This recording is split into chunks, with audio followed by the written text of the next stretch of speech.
Jai Baba, welcome to our celebration today for Mehera. It's the 116th birthday, and I'll just show a little picture here of Mehera with a bunny. She gave this to me back in the day, and Oh, I'm wow, wow. That's happy to see the bunny today. So I think what we'll do, usually what we do is we have a bio and then we have a little video just to kind of look at photos and then we can share.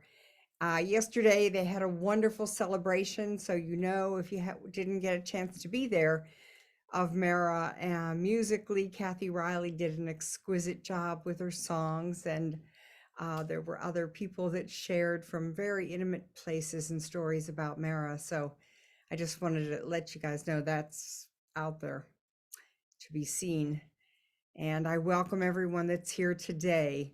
So I think what we'll do, if it's all right, I was going to say Dylan, Diane, and Terry, if you'd like to start and read Mehera's bio for us. This was written by Karen Talbot. It's a little bit long, but God, Mehera deserves it. So if you And we're guys going would to get sing it. started.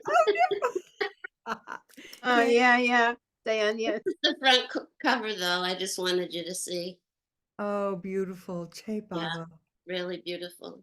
So to keep this interesting, we're going to read a paragraph at a time. And I'll start it off. Early years. Mehera Jehangir Irani was born on January 7th, 1907. Her parents were Jehangir, I apologize for ruining these names, Hormusji Irani and Daulat Sohrab Irani. She had a sister, Freiny, who was 5 years older. Later, Mehera Baba named her Piroja. They had a brother named Kersasp. Kersasp was born in June 1905, but he died in November 1907. Her father held a high post as a senior forest officer at the Indian Forestry Service. As a child, Mehera rode horses, camels, and elephants. At age 40, her father fell from a horse. He had surgery for the ear injury, but the ear became septic and he died. Her mother moved the family to Pune. Her mother heard of Babajan, one of the 5 perfect masters of the age, from her sister Freiny. Daulat would sit by Babajan every evening. Later, under Mehera Baba's directive, she maintained silence for many years. Meeting Meher Baba. Mehera met Meher Baba for the first time on October 15, 1922, at the age of 14, in the Sukkur ashram of Apsani Maharaj during a visit with her mother. They came to see Apsani, but they saw Mawanzi first. They saw him 4 times on the first day at Sukkur. Mehera didn't attend her sister's wedding because her ankle swelled up at Sukkur. Apsani Maharaj told her to remain there. A family had come to the wedding with engagement gifts for Mehera, so she would be married to their son. Shireen Mai, Meher Baba's mother, and her mother, Dolatma were there. They thought this would be a fine marriage. Mehera's mother hoped to have both daughters married so she could spend her time pursuing her spiritual interest. Meher Baba said, "Ask Mehera what she wants." Mehera said, "I don't want to marry at all." One day, a woman came to Apsani Maharaj with a gold ring. Maharaj gave the ring to Mehera. The ring fit her perfectly, her finger perfectly. First stay at Meherazad. In mid-May 1924, Mehera and her mother were the first women to stay in the bathing rooms at Meherazad. They left a life of a large home with servants for a simple life with Meher Baba. This was also the first time they heard him sing and accompany himself on the drum. They traveled with Meher Baba to Quetta, Karachi, and then back to Bombay, where they stayed with Khorshed's family. Towards the end of 1924, Meher Baba permitted them to move to the post office at Meherazad. Khorshid told them to stop using pillows to be prepared for the spiritual life at Meherazad. When Meher Baba saw them, he asked, "Where are your pillows?" Pillows were sent for. They stayed there until 1926. Mehera said they loved those days. One day, Meher Baba said whoever had a gold ring should give it to him. He would give another gold ring in return. Meher Baba stood in front of his photo and said to Mehera, "Take this ring and keep it." He put it on her finger. This was the ring that Upsani Maharaj had given her. He wanted to be the one to put the ring on her finger. Then he put the other ring, the one that someone had given him, on the same finger. It was a very beautiful ring with Baba's name inscribed on it, and he told her, "Wear it always," which she did. So both of the rings she wore were placed on her finger by Meher Baba. Meher Baba observed silence. Meher Baba said on July 9th, 1925, "From tomorrow I will observe silence. You are to stay cheerful and happy, take care of your health, and obey my orders." After observing silence, Meher Baba wrote down, "From the first time I saw you, I recognized you as my Radha," Meher said. "He told me some other things too, but that much I can tell you." Second great stay at Meherazad. During Christmas 1926, they returned to Meherazad for the second great stay at Meherazad. Meher Baba reopened the Hazrat Babajan High School. In May 1927, the boarding school for the boys was opened, the Meher Ashram. In March 1928, Meher Baba divided the Meher Ashram, and one section was called the Prem Ashram. Since Meher Baba was with the boys, they missed him. They wanted to make a garland, but they had no flowers. Valu, who lived in Arangoan next to Meherazad, walked to a dry creek in the evening and brought them oleander flowers, so they made a garland for Baba. With leftover flowers, they made a wrist garland and a larger wrist garland.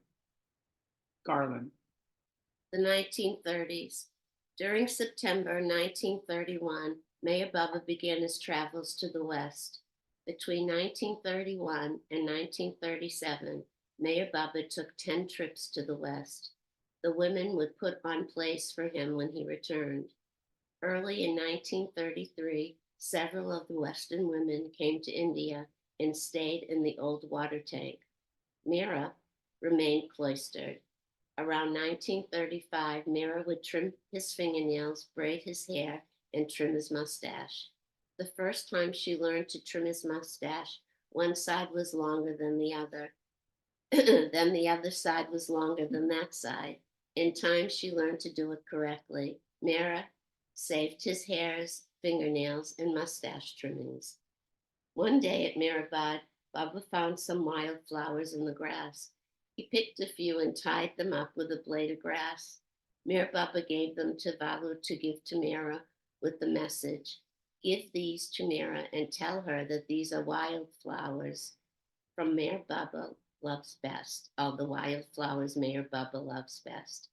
Mehera dried the flowers and kept them in her room. She doesn't know the name of the wild flowers.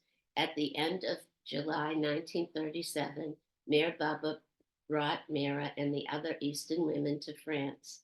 They remained secluded. Stinking schedule. The Blue Bus Tours 1938 to 1941 or 2. In early December 1938, they set off on the Blue Bus Tours.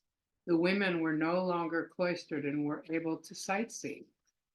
On the fourth Blue Bus Tour in Ajmer,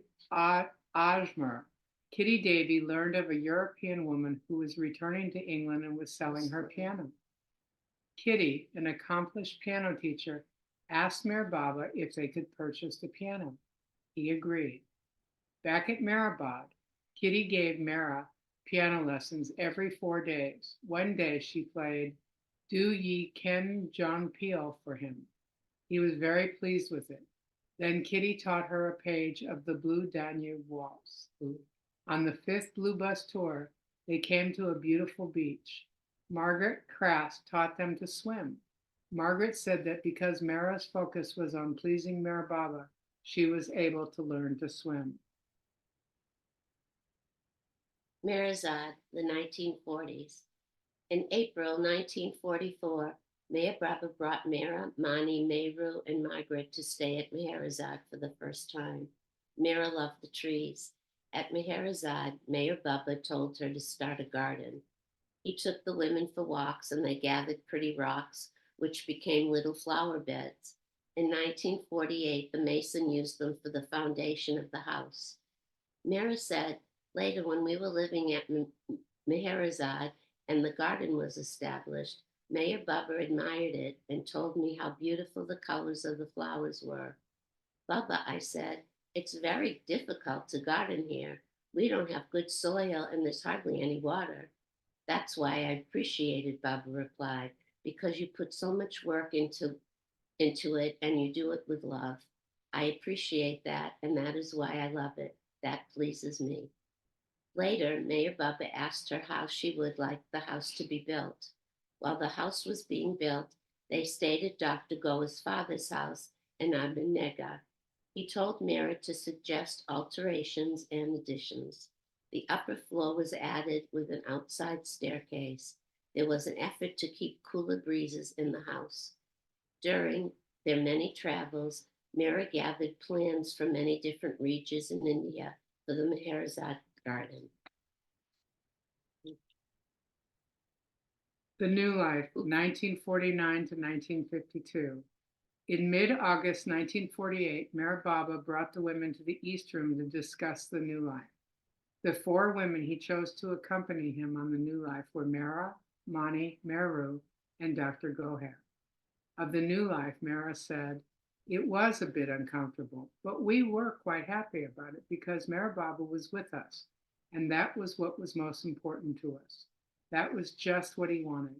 We didn't mind going through all the difficulties, but we didn't take them to heart. We felt happy going through it for Baba, being with Baba, walking with Baba. Trip to the West, May 1952 through August 1952. In April 1952, these 4 women left India for America. In May 1952, while they were at the Mehera Spiritual Center, they stayed at the guest house, a home built specifically for their stay. They began a journey across America to California, but the trip was ended on May 24th, 1952, with a serious accident that occurred in Prague, Oklahoma. After the accident, Mehera was unconscious for some time. When an ambulance arrived with a stretcher, Meher Baba would not let them help him. He pointed to Mehera and gestured, help her first. She shared a hospital room with Elizabeth Patterson. They returned by ambulance to Yukon Dunes, Elizabeth's family home in Myrtle Beach, South Carolina, where they recovered. In August, they returned to India. Second car accident in Satara, India, December 2nd, 1956. In 1956, after the second car accident, Meher Baba was in considerable pain. By 1957, the women returned to live at Meherazad permanently. The last years of his life involved tremendous physical suffering caused by his injuries. It was an intimate time for Mehera, who cared for him so tenderly, day by day, trying to ease his pain and anticipate his needs. During this time, due to his injuries, Meher Baba moved downstairs at Meherazad to ease the burden of his climbing the stairs. Guru Prasad, 1959 to 1968. Beginning in 1959, the women spent the summers at the palatial bungalow of the Maharani of Baroda. At Guru Prasad, the women were kept behind the scenes. In November 1962, Meher Baba held the East-West gathering, where many Western women were able to meet Mehera. In 1965, he held the Eastern Darshan at Guru Prasad. The women accompanied him there. Meeting the men Mandali. On January 31, 1968, Mehera Baba and Mehera greet the men Mandalay for the very first time. She was permitted to come out of her seclusion and meet some of the men Mandalay from a distance. On the porch, she simply folded her hands to them out of respect to their love for Mehera Baba and saluted them with Jai Baba. Meher Baba drops his body. On January 31, 1969, Meher Baba had Mani tell Mehera to be brave. She said, "I remember that, and it gives me courage." At that time, the women Mandalay came to Meherabad to be at his samadhi. Mehera was bereft. In April of 1969, they went to Guru Prasad for the last darshan. Westerners came from all over the US and Europe to honor his request for darshan. Mehera and the women Mandalay were there to welcome and meet his Western lovers. The 1970s and the 1980s. During this time, Mehera and the women Mandalay lived at Meherazad, spending the very hot summers in Pune. They visited Mehera Baba's samadhi at Meherabad monthly, garlanding his photo and sang his prayers and artis. When pilgrims arrived from the America, Europe, Australia, and other parts of the world, they greeted each one lovingly. At Meherazad, Mehera would stay on her porch and tell those that were there about Mehera Baba. They had women's tea inside the dining room where she spoke about him to the invited guests. Although Mehera was born in January, from 1968, her birthday had been celebrated on December 22nd, as it was in 1968, in accordance with the Zoroastrian calendar, that being that the last year it was celebrated in Mehera Baba's presence. Each year, a play was written and performed for Mehera's birthday. Mehera passed away on May 20th, 1989, at her home at Meherazad. In accordance with Mehera Baba's directive, Mehera's final resting place is by his side, adjacent to the left of his samadhi. What Meher Baba said about Mehera. Repeatedly, Meher Baba has said, "If Mehera is happy, I am happy." Meher Baba told the other women, "I love you all, but Mehera is my beloved. She is like my Radha. She is my very breath, without which I cannot live." Really? I think so. What Mehera said about Mehera Baba. Mehera Baba has walked through the Meherazad garden so often. He loved bright colors and always admitted flowers and animals and birds. I remember that in January 1969, he asked me to tell him the names of all kinds of birds that came to our Meherazad garden. Mehera Baba loved everyone and everything, and he loves his lovers very dearly. That is why they come to him. Mehera Baba said that his love brings his lovers to him. So his lovers are very, very fortunate because their love for Mehera Baba shows how much he loves them. To God, only love is important. God only wants love. What Mani, Meher Baba's sister, said about Mehera. Mani, Meher Baba's sister, expressed most perfectly what it was to encounter Mehera at that time. The absolute clear mirror of Mehera's pre-immaculate heart that Meher Baba took great pains to keep unclouded by the dust of the world reflects Meher Baba's image, the image of the divine beloved, as none other can. This role of being chosen counterpart to the God-man amounts to the highest, purest, most spiritual relationship, consisting of a divine love which the world cannot imagine. Another example of Mehera's number one position among us, while on occasion Meher Baba would offer his hand to us to kiss. It was he who kissed Mehera's hand. And just to end, that there are many books and DVDs about Mehera. Nashwanamsar Mehera, David Fenster Mehera Meher, DVDs Wendell Brusman Mehera, and Casey Cook Happy Birthday Mehera. Thank you for allowing us Jai to Baba. read. Jai Baba. Well, Che Baba, and thank you for getting up at the crack of dawn to read for us. That was beautiful. I really appreciated the way the two of you separated, and then, oh, give me the glasses. Yeah, I like This such is a a- common. As if we common don't have outlook that 30 you have. kids all around, but not right here. Right, What'd you Are say, you Rita? so sweet. moving the glasses from one to the other? You have the common sight, both of you. Yeah, we do. Like Baba taking it from one to the other. Now you're That finished. was I'm going so to the other one now, the glasses. So sweet. Beautiful. Beautiful. Thank you so much. Shruti, I have a poem to read also. Can Okay. I? Yes, please. Thank Yeah, you, on- ladies. On Mehera, I wrote yesterday. Uh, one second. Where is it gone? I hope it's in this phone. Yeah, okay. She stands the love of light, like my pillar of strength. She unfolds her beauty and joy for me. She sings in her heart silent tune, but will never fall the path. She will blossom the flowers by love and light. She cherishes her deep love only for Baba, but will never cry in sorrow. The tears love is in deep joy in her heart, but with my love and grace, she is like a queen in love. Happy birthday, Mehera. This I wrote Say, yesterday. Baba, you hit all the important pieces there. Thank you so much, Meher. Beautiful. You wrote that, Meher? You wrote Yeah, it. It's I- so beautiful, so beautiful. Thank you. You're inspired, Jay Baba. All right, we'll have a little video and then we'll share some. Jay Baba.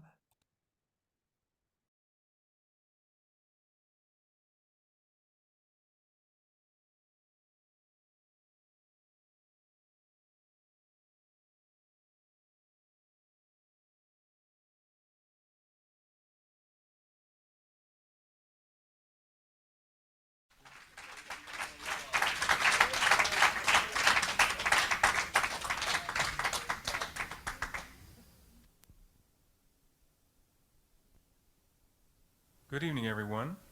It's always wonderful to have the opportunity to come together and sing for Baba. I thought I'd begin with a song, the words of which were written by Mani, Baba's sister. Mani wrote these words in 1989 for Mehera's birthday, and they express her feelings around the event of Mehera's passing to Baba.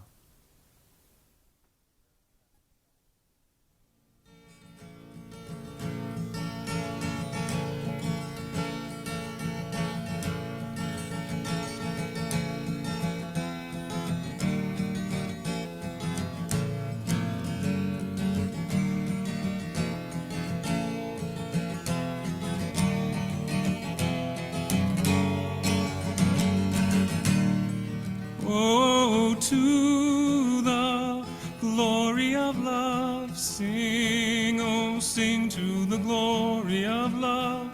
Let all hearts sing of love.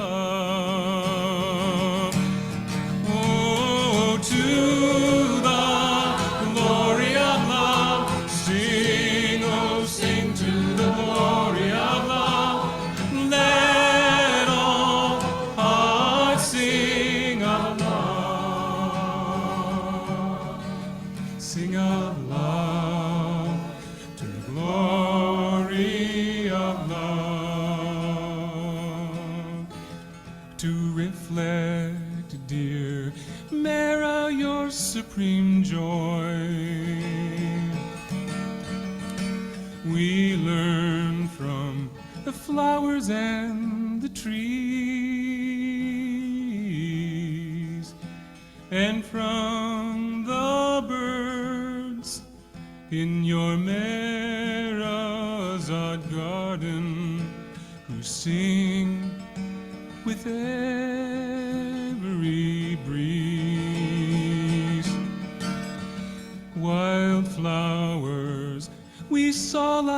carpets unfold. When your reunion gift poured down, rain streams danced around Seclusion Hill, with nature in emerald gown. To the glory of love, sing, oh sing to the glory of love. Let all hearts sing of love, sing of love, to the glory of love. Because love sublime was made complete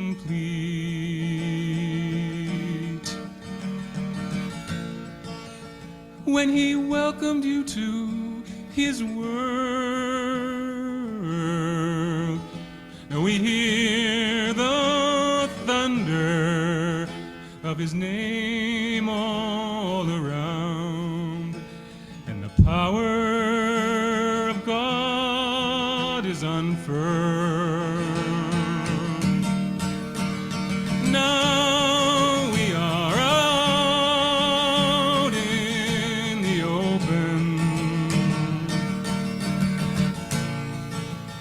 in the strong unshaded sun.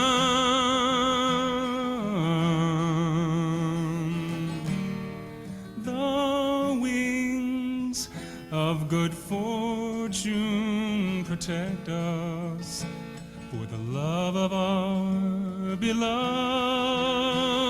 one.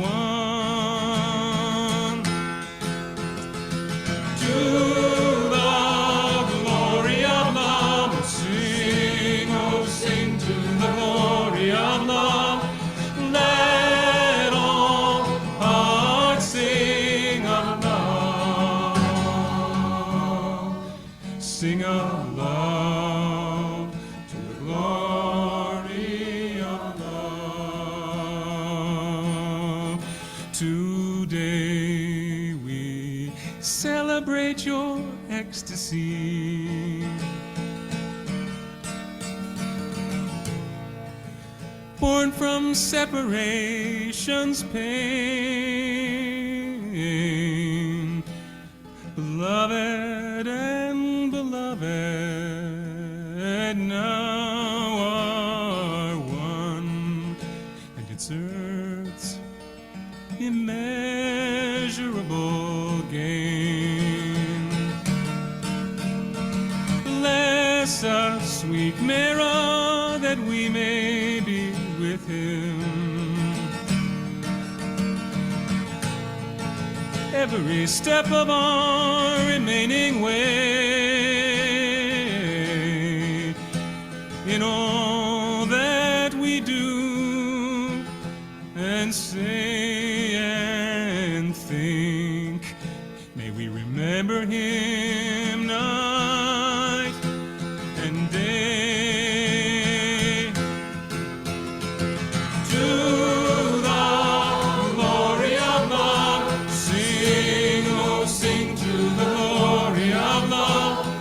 Let all hearts sing of love. To the glory of love, let all hearts sing. Happy birthday, Mehera, Queen of Meher King, Queen of Meher King. Gentle breeze of his mercy, song of his silence pure, beat of his universal heart. Help us to love him more. Help us to love him more. Nevermore. To the glory of love, the glory of love. Let all hearts sing of love. Oh, to the glory of love. Oh, sing to the glory of love. Let all hearts sing of love. Oh, to the glory of love. Oh, sing to the glory of love. Let all hearts sing of love. Sing of love to the glory of love. Sing of love.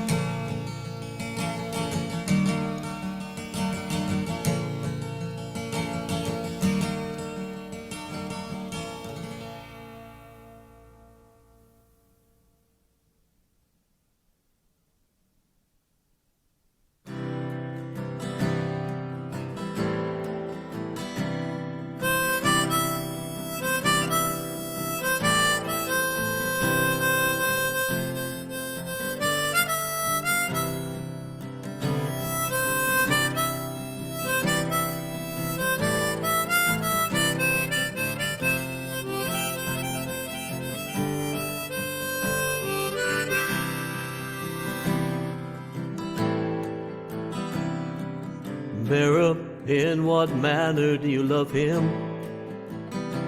That your hold on to him is so strong. We who have just come to know him, it is for this love that we long. For of all of his lovers in creation, it seems that he's closest to you. So Mehera, won't you tell us how you love him, so that we might love him that way too. Well, he came as if an angel sent from heaven, but we found it rather odd to learn that this angel sent from heaven himself had turned out to be God. And a simple heart breaks when one thinks of mistakes made in a moment so weak. And so, faced with this task, we now come to ask help towards this goal that we seek. So tell us, Mehera, in what manner do you love him? And what makes your love so pure?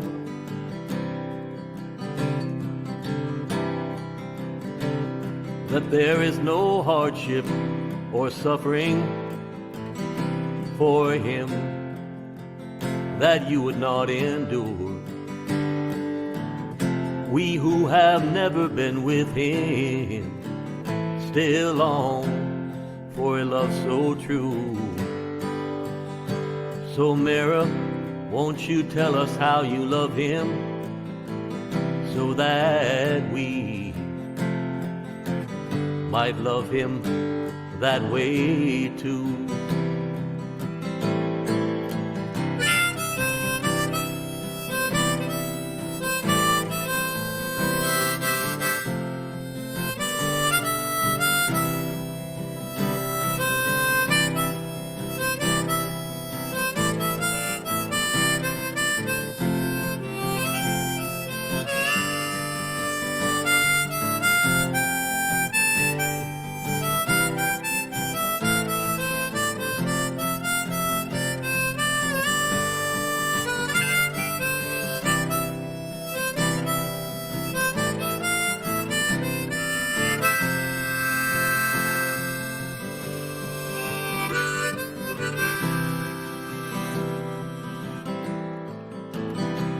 There's a mist on the field in the morning,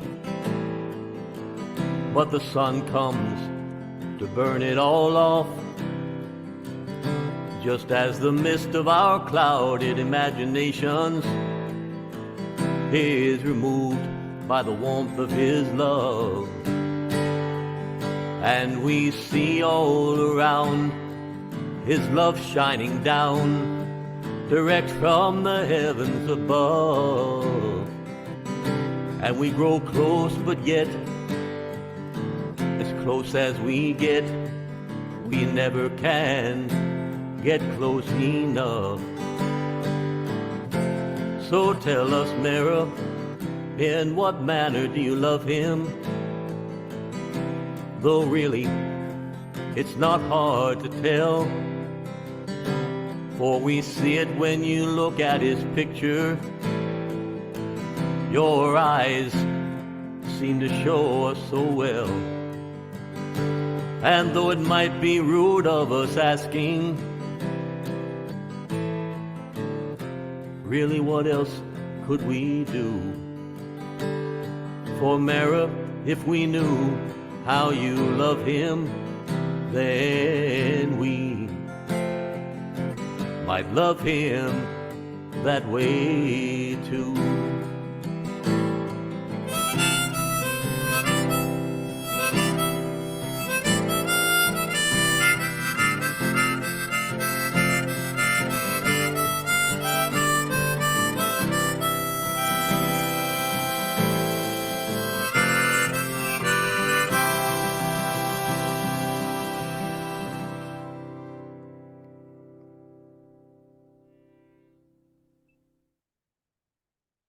Wow, Lucy, what beautiful video.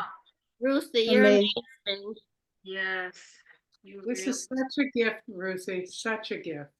Well, you know, Yeah, he gives it. He keeps on giving. It's the gift. It that was keeps too on good, giving. too good.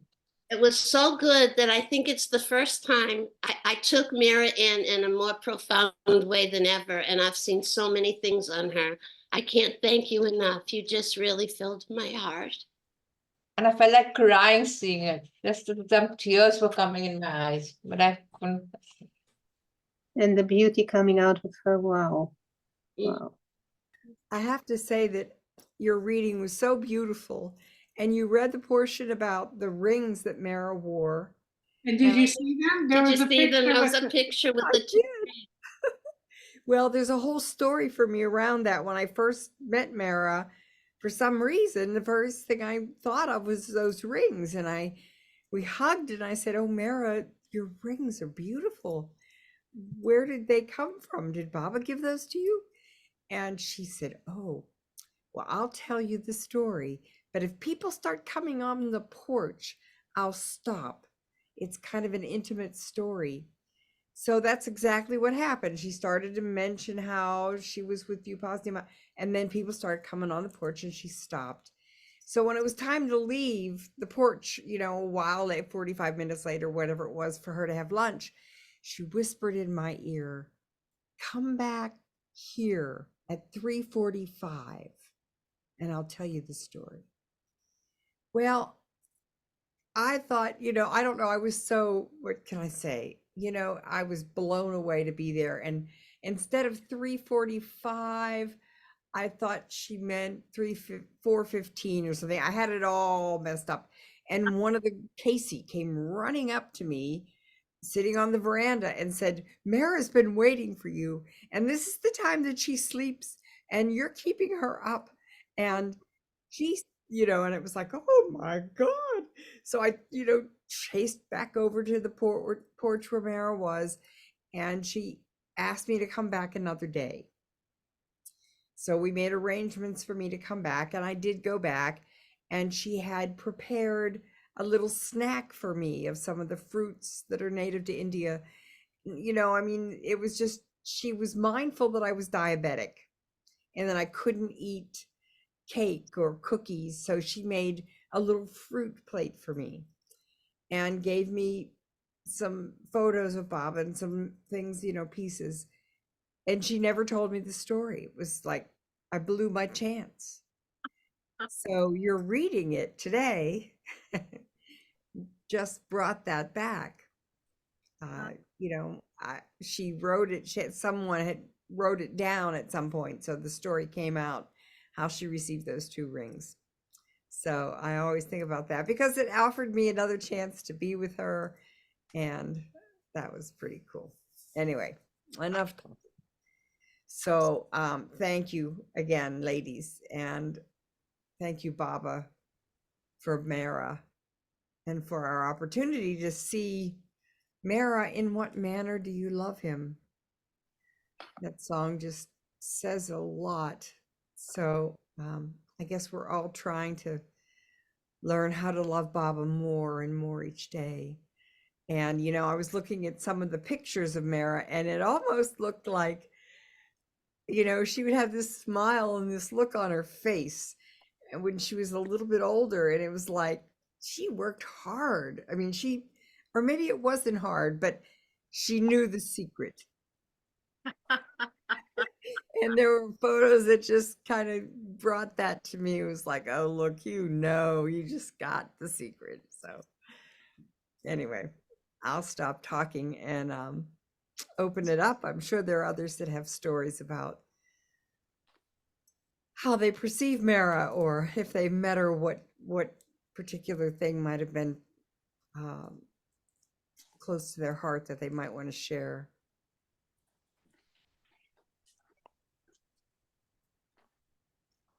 I'm trying to think. I think when I got back over to Mehera's porch and I was late, she called me Mehera Baba's bad girl. And I thought, well, who cares as long as I'm his? I don't care if I'm his bad girl or his good girl, but yeah, Mehera Baba's bad girl. Well, this morning really opened my heart to Mehera in a new way also. And with the question of how does she love Baba, one thing I saw that I'd never really seen and taken in was an intimacy that was so relaxed and natural and total. It was really exquisite. I don't know, I've never seen that. I mean, to me, I saw her love and it was a little more formal for the camera. But today, everything was there and it so touched my heart. It was like really exquisite. And that's the most important thing. But sort of intellectually, I realized that some qualities of Mehera that she encompassed, like incredible strength, at the same time, this extraordinary softness and tenderness. And that's quite an accomplishment. And the other, and I don't call it contrasts or opposites, to me, they're complements. She had great wisdom and also this pure innocence. So that was a lot of this morning. It was very beautiful presentation. Thank you, Jai Baba.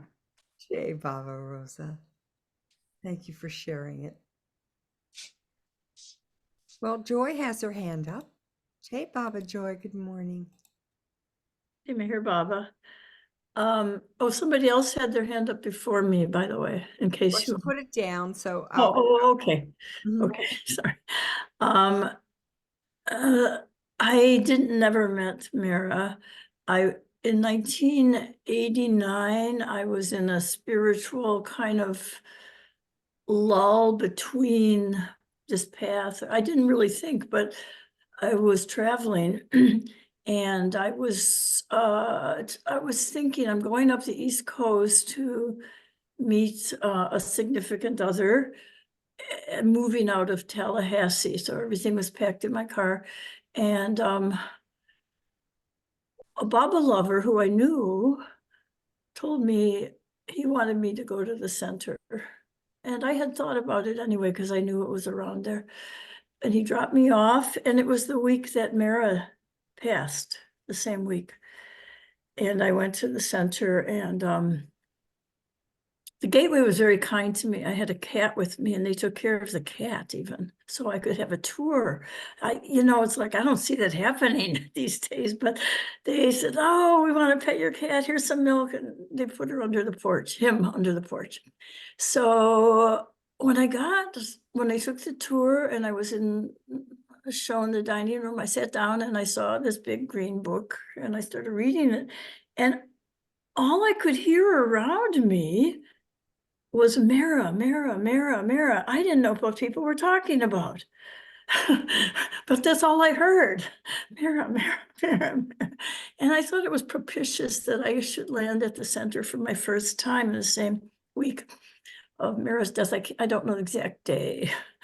And the other thing, it's out of my mind now because I'm getting old. I can't remember what else I was going to say, but there was something.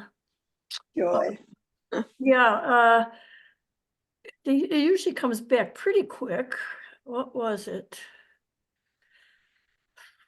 Well, this wasn't it because this is a little more, like, I'm not sure if I heard this right or not, but I was watching a Baba movie and he was standing next to Mehera and he was speaking through maybe Erich. And I heard it, and I never saw this anyplace in writing, so maybe I'm making it up. But he said to her, I never stopped thinking of you for 1 second. And I thought, wow, that's what people do when they're in love, they can't stop thinking.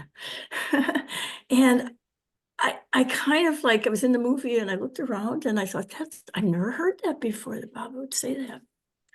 So, but that wasn't what this other thing was still in my mind. Maybe I'll think of it, but that really touched me.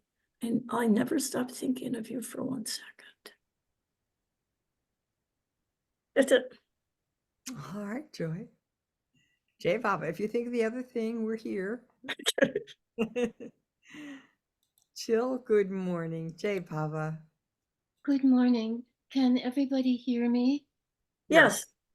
So I'm not showing my picture at the moment, maybe in a minute because it's early and I'm kind of not put together. There's a story I want to tell. I've thought of it for days because it shows Mehera's power. And it was really a power that came across like thunder. But before telling that story, I just want to say, Diane and Terry's this reading about Mehera was so interesting. It was like a renewed interest in her life, and the love and reverence with which they read it, really struck me and reminded me of what Erich once said in Mandali Hall, that the new lovers as they come, nobody knows how close they are to Baba, that the past lives decree these things, and many people that may seem to come later and think they haven't met Mehera, no idea how close you've been surely to her in past lives, and maybe in some ways in very early in a previous life, that we can't measure these things by when people come on the scene. So that's what I felt was this tremendous closeness to Mehera, and love and reverence for her. And that means a lot because I'm not always that focused on her and Baba as I wish to be. So here's my story. This happened in one of my last visits to India while Mehera was still there. I know it was in 1987 and 88. We were on the veranda, and so this first part is important for the last part. I was seated not next to Mehera, but a few chairs away from her, facing in the same direction. And the chairs across on the veranda were packed. All the chairs were packed with people. And there were 2 benches out on the lawn, and they were packed with people. It was very, very crowded. Now, the background here is a little uncomfortable. Somebody brought up HIV. Now, this is my bad attempt at a joke. which is that HIV was a very tolerant disease, non-judgmental, and it didn't care what your color, creed, or relationship preferences or anything. And so I want to be careful because I did not, Mehera is going to say something about this, and I did not feel, I did not feel she was talking about the Baba community. I felt, I mean, she and the Mandali know everything about the Baba community because, pilgrims would talk to them in personal ways. And I think she must have felt at least some degree of pride, in the commitments that everyone was striving for to obey Baba. When you think of Charles and Christopher were committed, and Buzz and Wendy, and all the marriages that were struggling through, sometimes making it, sometimes not, but the struggle. So I felt that Mehera, in the following part, I really took that as Mehera, through what she was saying, also placing like a castle fortress around all of us, because she was speaking of the future. She was speaking of the future, and the future that we right now are experiencing. So that's why I wanted to tell this story, this castle fortress that she is providing us. And so what happened is somebody brought up AIDS. And that's when Mehera's face and whole, everything changed. The usual compassionate, just kind girlfriend, easy to be with, Mehera changed. And it was like thunder. It was like bolts and bolts of thunder in a deep, quiet, internal way of Meher Baba's thunder. And it wasn't within Mehera, but it was as though she was seeing Meher Baba's thundering across the world. That was what I felt in her face. It was like the Queen of Heaven on a cloud looking down on earth and seeing God thundering over the earth, and with HIV, or beginning his thundering. And there was a look on her face also of, I'm going to call it revulsion at the depravity that she could not exactly see, but she was experiencing on earth. And, every time I went to India and came home, I would notice how there was more violence, more explicit sex. The media was just seeming to go downhill. And it seems to have continued a lot since then. But there's a lot of wonderful things happening too that I think we all try to hold on to and see Baba's work. But what Mehera said was, back to Mehera,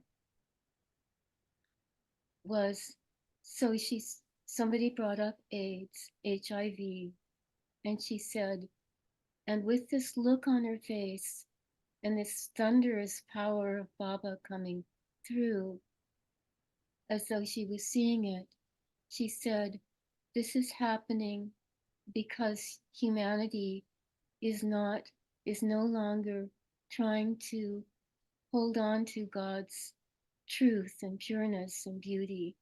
Humanity is departing from that. I'm paraphrasing. And that this is why this is happening, and that there are going to be many more diseases that are going to afflict humanity. And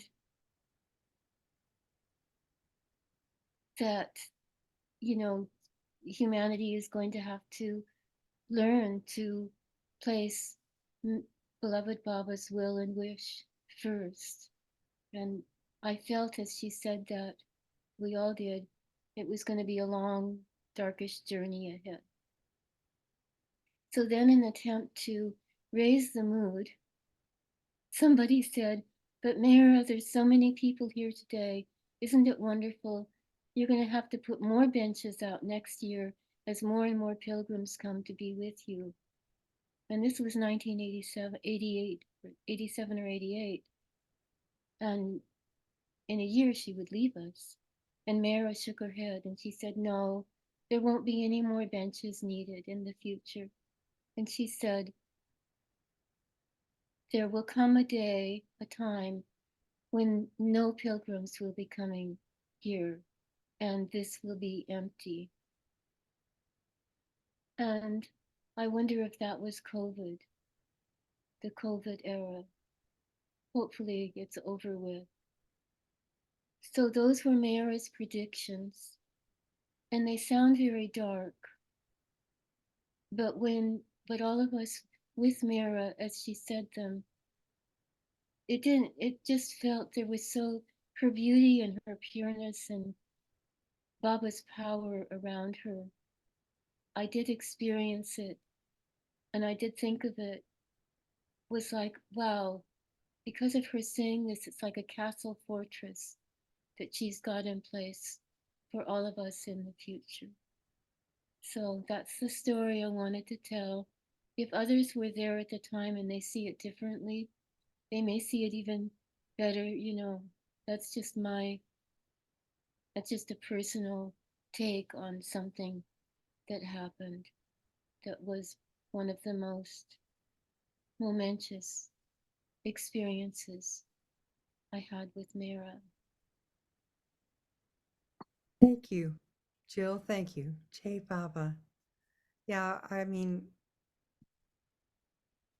I think we're trying to become whole individuals. It can't all be celebration. We have to realize that there's other sides and other things. But I think Baba always wants us to accept them at his will and keep equipoise if we can. So thank you. That was beautiful. Yeah, I hesitated about telling it because it's a darker story than those usually told.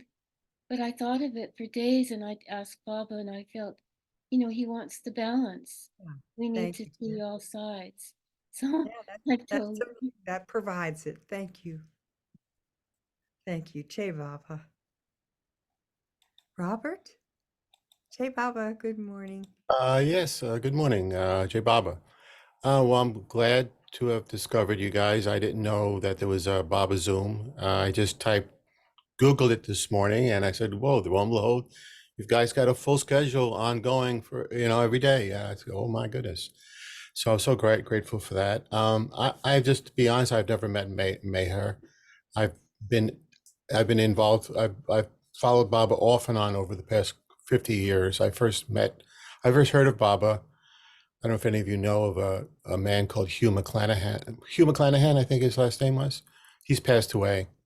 But he was a director for a drug program that I became involved with when I was 16. I was heavily into drugs when I was a teenager, and I met him, and I saw Baba's picture on his desk, and I inquired about him. And so I've been reading Baba and following Baba off and on. I have to be honest, I haven't been consistent at all. I just moved his picture over where you can see him in the corner here. I had him up above my computer, but I never really got to see him very much. Now he's more on eye level, and I see him. I'm glad I put him over there, and I'm also glad that he's behind the picture where I'm on Zoom. That's really great. The thing I wanted to say that I was so touched by the video of Meher and Meher Baba, just the connection, but some of the words were so interesting to me when Meher Baba said that Meher was his very breath, and that her love kept him happy. I mean, to hear those words, if you heard those words, I mean, I'm involved with 12-step work, right? Because I've been involved with AA now for 23 years. I've been sober for 23 years. But when I go to Codependence Anonymous, anyone said at a Codependence Anonymous meeting, say, "Oh, they're codependent," But I mean, it's beyond. I mean, when it's expressed, when I feel it's expressed through the God man and through a woman that's so devoted, it's on another level completely. It's not something you can't put those words or attach those words to codependency when it's expressed with such devotion and love. I mean, I just really was touched by that, and it just gave me another insight into the level of devotion two people can have for each other. And it's not all one way of seeing it. It's just a whole nother level of seeing it. So it's really beautiful. I'm really glad I got to see that, and thank you so much for being here. And hope to see more men on this Zoom channel. We do have them show up on occasion, Robert. Okay. All right. Terrific. Oh, it's so good to see you today. I'm so glad you're here. And Thank you. Thank you. I so know much. you checked out, like you said, the schedule's chock full. It's always something going on. That's fascinating. That's great. One thing is we've celebrated the Mandali and this, you know, and Mehera's being the closest to Baba. Mm. We're happy that we're able to celebrate her birthday was yesterday, and Mhm. you Yeah. know, the holiday will have carols, and tomorrow at 10:30, a fellow named Erwin Luck is going to speak at 10:30 tomorrow. So if you're available, that's definitely worth a check out. Okay. All right. Great. My birthday was December 11th. I'm the 9th. Happy Oh. birthday. Thank you. Thank you. On the Sagittarius. Robert, what's your last name? I was I'm O'Neill, Robert O'Neill. O'Neill, because I knew Hugh was down here for a while. Yeah. Oh, okay. Yeah. In Myrtle Beach, yeah. Yes, I know. I knew he went down there, but I lost touch with him after, you know, I met him 50 years ago, actually. 50 years ago, I met him, you know, in Addiction Services Agency. He was the director for Addiction Services Agency. And I think that's, it was a real blessing. Of course, my life changed from that point on. I mean, I didn't stay consistently, as I said, involved with Baba, or, you know, I didn't stop using drugs, but I have now since then you know, so I'm grateful for by meeting him, you know. It's sort of a good time to stop whenever you do. You I'm know? sorry, what? I say Sorry? it's a good time to stop drugs whenever you do. It's almost like a grace. Yeah, it's like, yeah, because so many were doing it, you know. Yeah. Still, yeah. So anyway, Yeah, back to Mehera. Let's see what Yes. Mihal has to say. Mihal, you've been patient. Che Papa. Yeah. So, it's really nice that you came on Zoom on Mehera's birthday. It's very, very special because she was the special counterpart of Baba as God, female part. And your Baba picture is very beautiful, and behind there, I was looking at it. I think you have Mehera on the left side, but maybe not. And I understand that 12 steps is something that came from Baba also. Baba was involved with people who put it out. That's what I heard, but I'm not, not into it. I see Joy is nodding her head, and I heard that Baba was involved with that. So Yeah, I heard that too. I heard that too. That's all. Yeah, and also there is in the Baba Zoom, there is recordings of many, many beautiful, beautiful concerts and programs and night talks that you can look and just browse and see what you like. And so welcome. Or happy birthday. Mehera, which is very special. So Ruthie, wow, this video, yeah, every time is different, every time you see it from a different point. And so this time I was seeing suddenly, like what Rosa said, that she became, as time went on, she became more and more relaxed with Baba, and more beautiful too, more and more beautiful. I mean, she had this very ethereal beauty when she was young, just amazing, not of this world, this young Mehera, not of this world at all. But when she with years and with certainty, because when she was young, she was like more within and less sure by him. But from the pictures, that's what I was impressed with. But when further on, she became so glowing. And then I can't see those pictures when Baba passed away. I just can't see those videos and I can't see those pictures. But I was really surprised later on to see that she was not smiling with her mouth. she was really glowing, and I just put my hand on her mouth to look at her eyes, because that's where you can see if a person is really smiling from within, and she was really smiling. So so that is very great change that came after the strong grief and the missing of her beloved by her side, and later on regaining that place within, like you said, Lucy, and being able to glow it outside. So it's really beautiful to see the change of the face and the manner of the personality going through this growing. So it's very nice. And what about the ring? I think that once we talked about it, that the ring that Baba gave her had a heart. Is that right? I think that what I heard on Zoom, that on one occasion that we were talking about rings, and someone said the ring that Baba gave her was a ring with a heart. It might have had a heart, but I also think it said J Baba on it, no? I don't know what it said, but it had a heart, I think. And I so like that he gave her the ring with the heart, and that he put both rings, took them off and put them on as from him, and she never took them off. So I want to sing a song. Now, yesterday I was singing Mehera's birthday song, but today I'm going to sing Evening of Roses.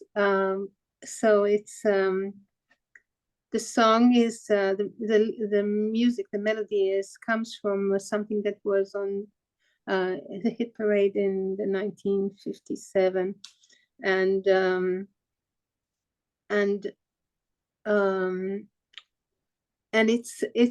it's about two lovers walking out into the orchard and just walking and smelling the roses and all the greens that are there. And I could just see Mehera and Baba walking in Mehera's garden in Meherazad. So this is what I tweaked and wrote. Oh, Avatar, Mehera, Baba, and dear Mehera, they come so alive in this song.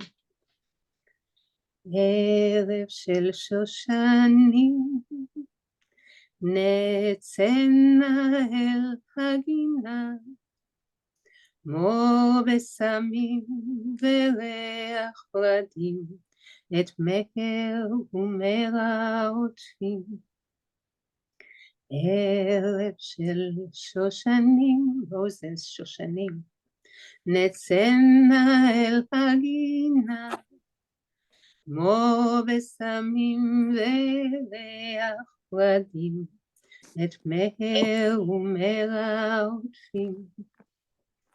לילה יורד לאט, ומהר ומהרה פוסעים, מעל הגינה במהרזד כוכבים וירח עולים.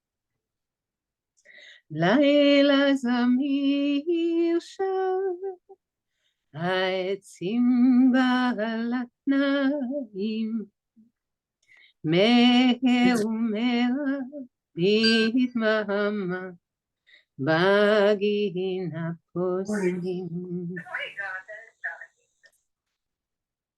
Evening of roses come, let's stroll in your garden, fragrance and nectar filling the air, Baba and Mehera stroll there.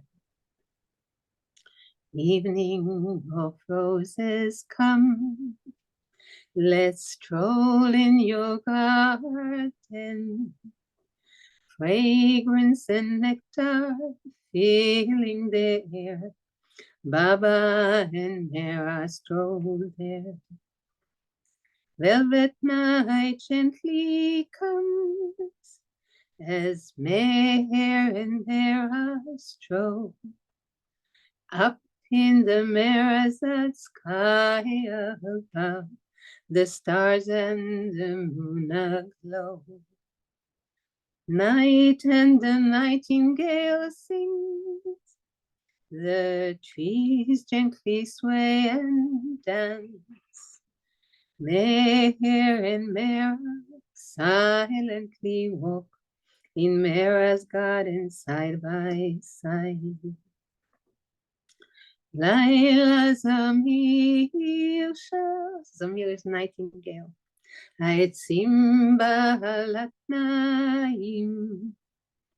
Meher u'Mehera bidmama, bagin haposim. Meher and Mehera silently walk in Mehera's garden side by side. In Mehera's garden side by side. Happy birthday, dear Mehera. Thank you, Baba and Mehera, for bringing us so much love and being such a good example of a loving couple and supporting and loving us so much. Thank you, Baba and Mehera. Jai Baba.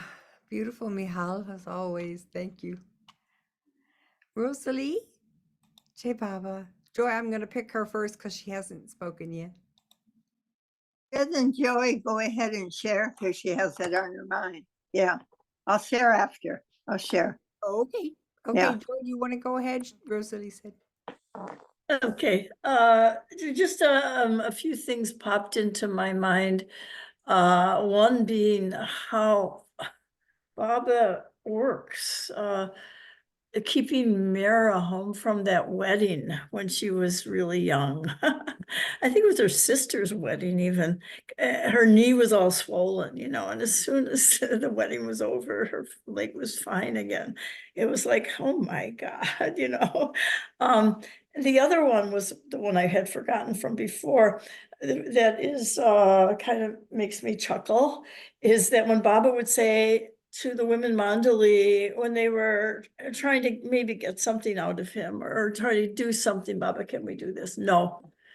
Then they would gather around and say, ask him, tell Mehera to ask him. And they had to pick somebody to tell Mehera to ask him. And he'll do it. He can't say no to Mehera. It's just so funny. And remind me, of course, of my childhood when we wanted to do something. Ask Dad, don't ask Mom. She always says no, you know.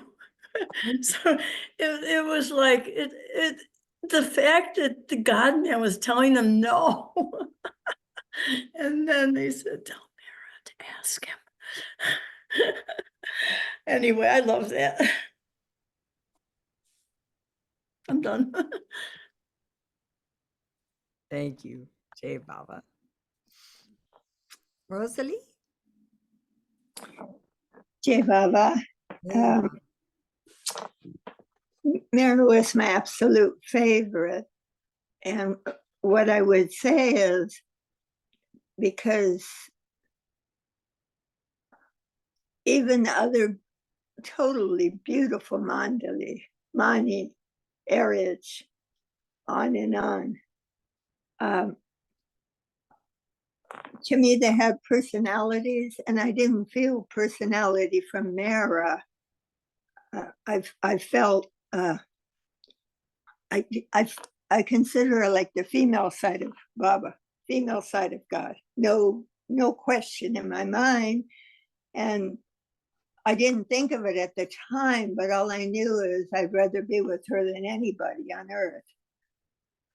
And I loved, I feel that Baba's uplifting womanhood, especially in this Advent.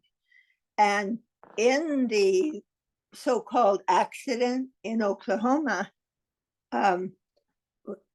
Baba told Mehera, I'm so proud of you, you shared half the suffering. To my knowledge, I've never heard him say that people could even share any of his suffering. You know, half, one half, half.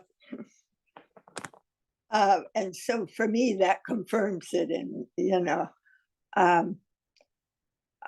how also having her head cracked open I thought of it immediately with this epidemic, so-called epidemic.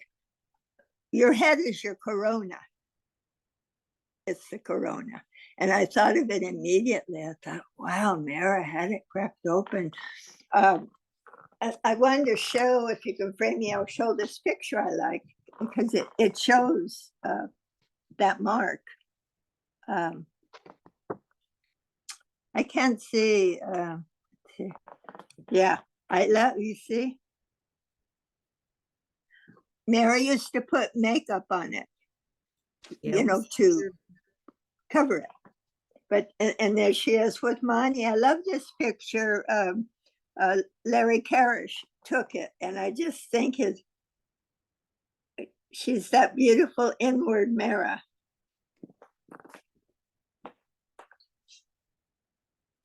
I heard Mehera say another time, I've always been a woman. I've never been a man.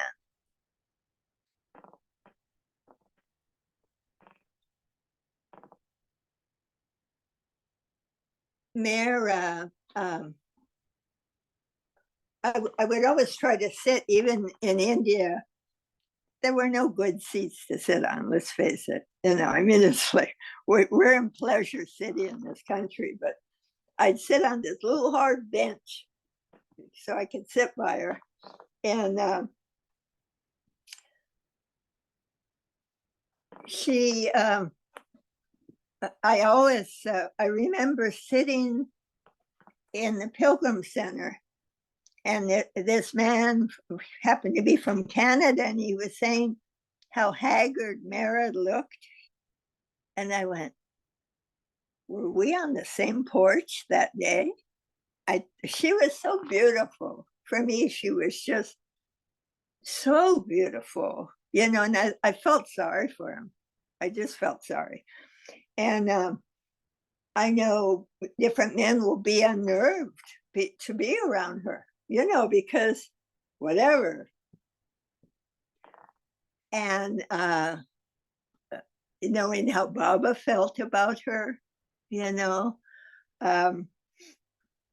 I love, and I was going to share, but I don't have it right at hand, but Francis Brabazon wrote this piece when Baba dropped his body, that Mehera called out for him to come back. And it was that call of all of us. We don't want to be separate from God, but she wanted him to come back, you know, and stayed with us 20 years. I mean, really, she was so, she just loved him so much. I mean, the bodily changes, you know, and of course she met him when he was just like incredible beauty, you know, but he also, you know, he always had that beauty, you know. I can testify it because I saw him in the Don't Worry, Be Happy picture. And, you know, he's recognizable, you know, you can't hide it. Like Mani said, he had very trouble hiding his godness. I just feel I love to hear the sharings because, and I totally love the sharings. I know one other thing that Mehera said. She says, I guess I'm all mother to you all. So when I heard these things, I just, you know, they were like, okay. Mehera was so supportive, especially I felt to women, because of the upliftment. And when she told me something, it was right to my heart. But, you know, it was, but I didn't, I had been corrected, you might say, by other Mandali. One was Padre. So, you know, I've been around the block when you're corrected by Padre. And Mani once, and, you know, it was helpful, but Mehera was like sitting there with Baba. Yeah, just, you you know, I could share endlessly about Mehera because she's the female side of God, you know? And also Baba said something would happen this time that's never happened before. But you notice in the past, they say Sita Ram, Radha Krishna. When I say Mehera Meher, just like the book, you know. I mean, always she would say, oh no, only Baba. I know this person that you might know, Fred Stankus, 6'5" at least, and raised Catholic, and he's meeting her for the first time, and he went out into a full prostrate. And Mehera goes, oh no, only for Baba, you know, at the and then Goher went and patted him on the back. He says, that's all right, Freddie, just get up. Just get up. So, but no matter, it's just so crystal clear who she was. You know, she just was. And I think it's kind of funny that she comes the only time to the USA. She has horrible food. They couldn't find a good restaurant along that route to Prague, you know. And then she has her head broken open. I mean, it's really monumental humor in a way. You know, it's like over the top. But Mehera was, and Mehera, I'm just thankful. I'm certainly thankful for the upliftment of women. Come in. Jai Baba. Jai Baba. Thanks, Rosalie. Yeah, when I messed up the time that I was supposed to go to the porch to meet Mehera, I think, no, it wasn't. They asked me, I had a glucometer because I'm diabetic. And so they asked me to check Mehera's blood sugar, and I went over and I sat on the porch waiting for Mehera. And so I'm saying this, Rosalie, just in compliment of what you had said. And when she walked out the door, I was so stunned by her beauty that I just said, oh, Mehera, you are so beautiful. And she said, oh, I look like this every day. I'm like this all the time. And I just thought, yeah, I don't know how I missed it, but being alone with her brought the real intensity of who she was and what emanated from her. And they asked me yesterday about excuse me, about singing for Mehera on the porch. And Mehera did ask me if I would sing for her on the porch. So I practiced this one song, and it was just not, it just completely missed the mark. And I think she asked me to come again. So I practiced a second song, and it also just fell flat. It didn't hit the mark. And then she asked me again. So I practiced a third song, and that one hit the heart, and she was happy with it. And I thought about it afterwards and thought, you know, what an opportunity that she would ask me 3 times to come back to the porch and try again. So What was the song? What was the song, Ruthie? Well, I think the one that hit the mark was called Catch the Wind. Oh, yeah. That's beautiful.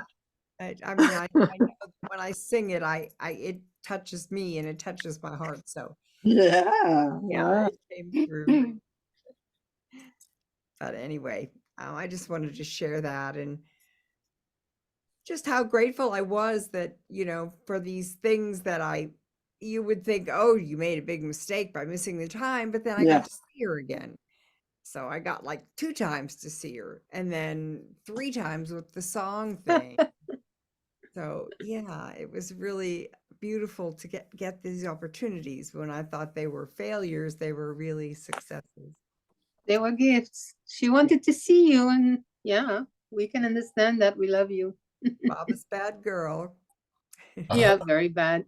I just want to ask you, Ruthie, are those your watercolors are behind you that you did? Oh yeah, they're actually pastel. I mean, they're I'm sorry, they're not pastel. They're acrylic. Yeah. Wonderful. Yeah, thanks. I just dabble. I'm not that good, but I like to try. I have a little portrait I did of Baba, but I'll wait till other people share. Yeah, I would like to see that. Yeah, sure. Jill? Che Papa? Well, a very short, light-hearted story came to mind. And Ruthie, one thing I've often thought when I have a failure with Baba or the mandali, well, thank goodness that we're so close to the mandali that we can even fail around them. You know, it's a privilege. My short story is that also in 1987, when my father had just passed away and our family was full of grief, and early there, I was sitting right next to Mehera, and suddenly the grief of my family overwhelmed me. And I thought, my God, everyone's trying to make Mehera laugh and keep things light and happy. And here I am, giving her only my grief. And so I got up and went to Baba's room. And the reason I wanted to tell this, because it has such a happy ending. And it's such an example of what Baba does with our prayers for Mehera. So I went by Baba's bed. There was no one else in the room. And I begged him to help me find a way to make Mehera laugh. So months passed. Every time I tried, it fell flat. Every joke, every effort, no one laughed. And finally, though, just before Baba's birthday, Heather asked me to play this part, just a few minutes on stage in this Don Quixote play. She asked me to play Dulcinea, and I didn't want to because I didn't want to make Meherazad. But she, said that they really wanted me to do it, and so I did. And that's a long story behind all of that. But what happened is that I thought I'd failed. When I was on stage, I was devastated. I thought I didn't do this right. Mehera didn't like it. But that evening over dinner, Charlie Morton came over and he had recorded the whole play. And he showed me the part where Mehera and the women were watching me on stage. But he was filming them, not me, which was great because Mehera was laughing and laughing and laughing. She had her hands over her face and she almost fell off her chair. So, so I thought that's a lighter story. And Mehera's beauty, I remember when I first met her, I thought, oh, this is more beautiful than Leonardo da Vinci's Madonnas or Botticelli Madonnas. Mehera's beauty can't even be captured by the greatest artists. So thanks for giving me another chance. Oh, Jill, that was great. Thank you. And Rosalie was in that play as well. She was Yeah, also I was there. Yeah, Rosalie I was played so Bai funny. Sabai, this Marathi road worker. And, I mean, it was just a joy to perform. It's like performing for Baba. You were terrific, Absolutely. Rosalie, and Mehera laughed and laughed at you too. I the, know. the whole the whole play was funny, and there's a video, and I do.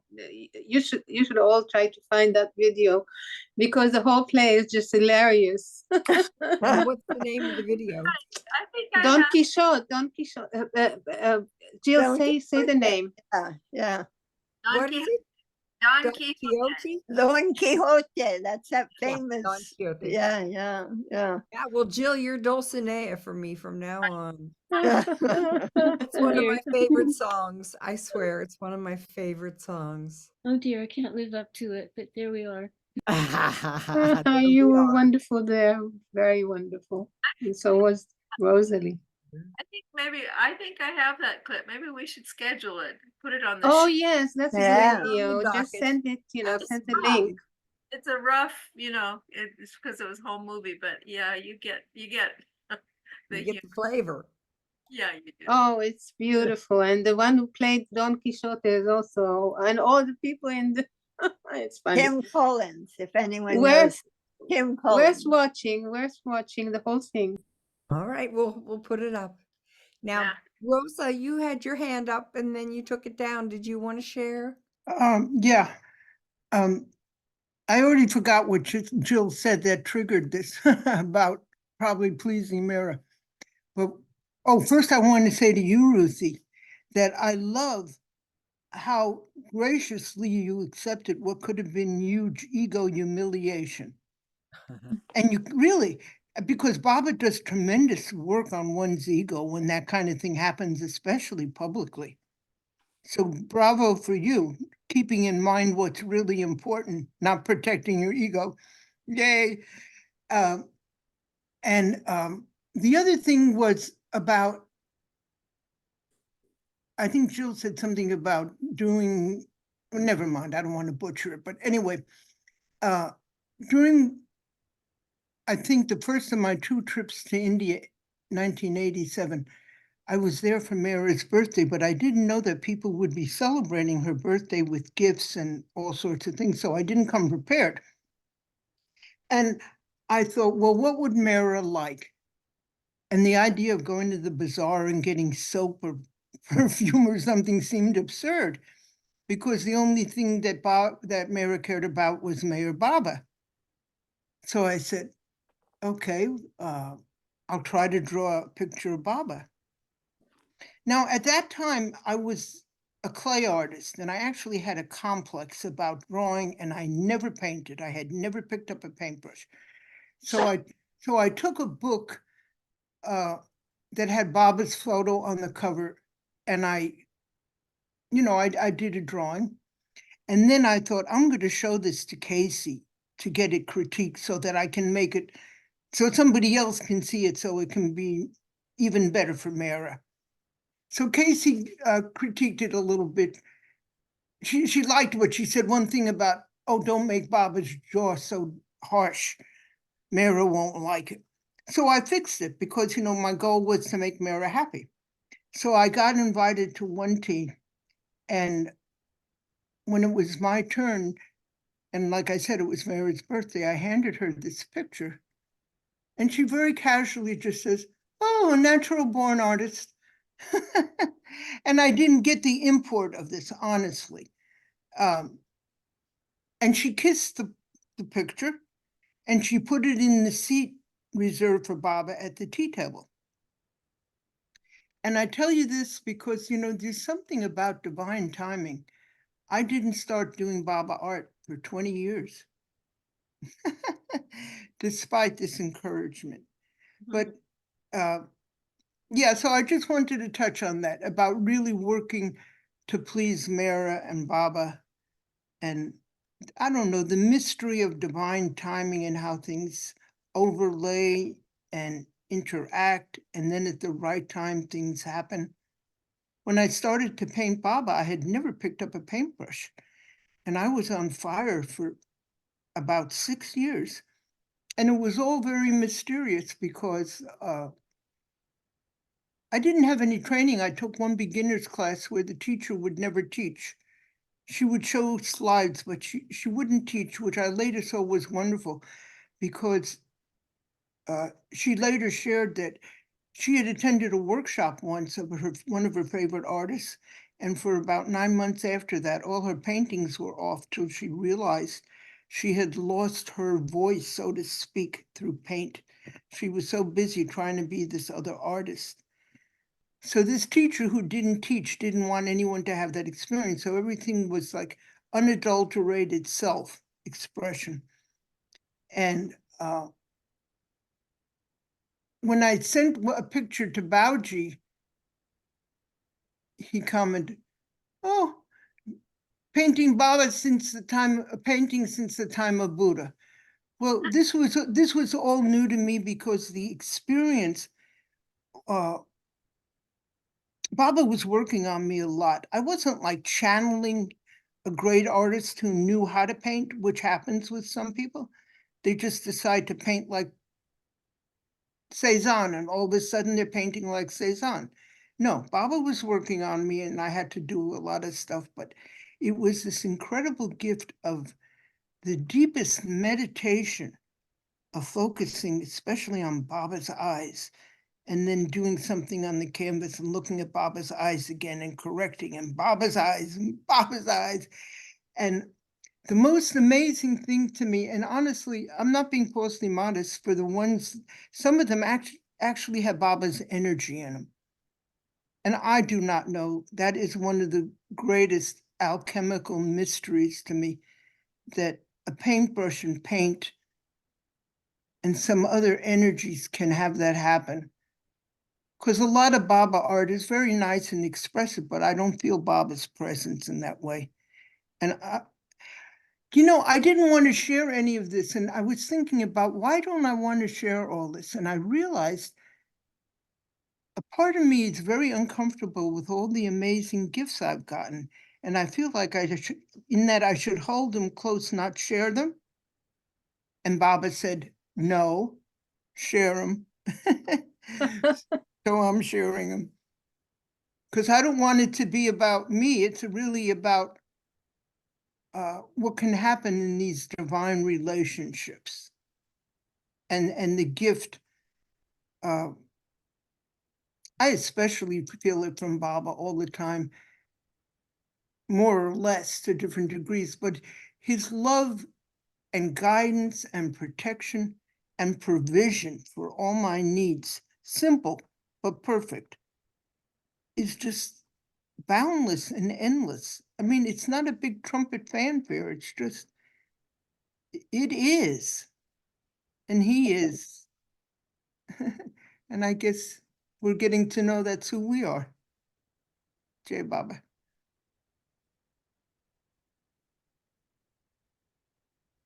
Jai Baba. Very beautiful. Yeah, I had a friend, Phyllis Ott, said to me, I was trying to find the painting. I have a painting that she did of Mehera. And I was looking at it, and I can't remember what I said, but she said, well, Ruth, these paintings, and I think it speaks to the quality of Baba's energy coming through. She said, these paintings are like icons, Ruth. They're like telephone calls. And that's what it's like. It's like you get a direct line, you get a call from the eternal. You look at them and there it is. It's iconic. So anyway. Yeah, when you can get out of the way to let that come through. And Phyllis had a real strong connection with the female energy. Yeah. So yes, I just wanted to punch that ticket that you brought forth. No, that's great. That's great. Yeah. It's such a gift to be a participant. It's like, how did this happen?